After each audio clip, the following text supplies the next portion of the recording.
పంపించాడు అంటావు. అవును sir, I'm black patchy from UK. Age కొంచెం ఎక్కువగా కనిపిస్తోంది. అవును సార్, మీరు నాకన్నా పెద్దవాళ్ళు కదా, అందుకే అలా కనిపిస్తున్నారు. నా ఏజ్ కాదు, నీ ఏజ్. ఇంతకీ నువ్వు పెళ్లి ఎందుకు చేసుకోలేదు ఎంతకాలం? చేసుకోలేదు ఎవరన్నారు? అయితే నీకు సెకండ్ మ్యారేజ్ అనమాట. సారీ సార్, చేసుకోలేదు అని ఎవరెవరో అంటున్నారు సార్. ఓ, బిజినెస్ పని మీద లండన్ వెళ్ళి డబ్బు సంపాదించే ప్రయత్నంలో కొంచెం బిజీగా ఉన్నాను సార్. ఆహా. అందుకే ఏజ్ బార్ లా కనిపిస్తుంది. Age no bar, I like only bar. మీ ఇద్దరు జంట నాకు బాగా నచ్చింది. ఓకే, నాకు డబుల్ ఓకే.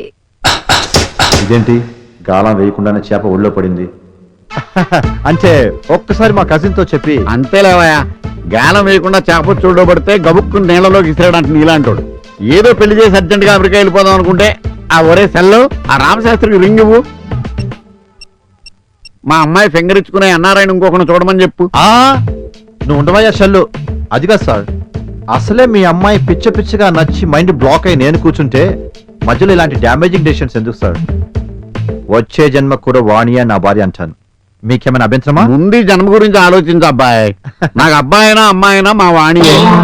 అప్పుడప్పుడు గారం ఎక్కువైతే మగాళ్ళలాగా బిహేవ్ చేస్తాను. I like it, I like it. అయితే నీ ఇష్టం, త్వరలోనే ముహూర్తాలు ఏర్పాటు చేసేస్తాను. కట్నం ఇట్టం చేస్తానే ఒక్క పైసా కూడా ఇవ్వను.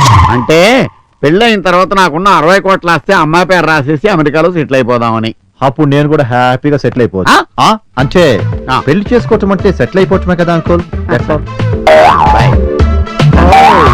I like it.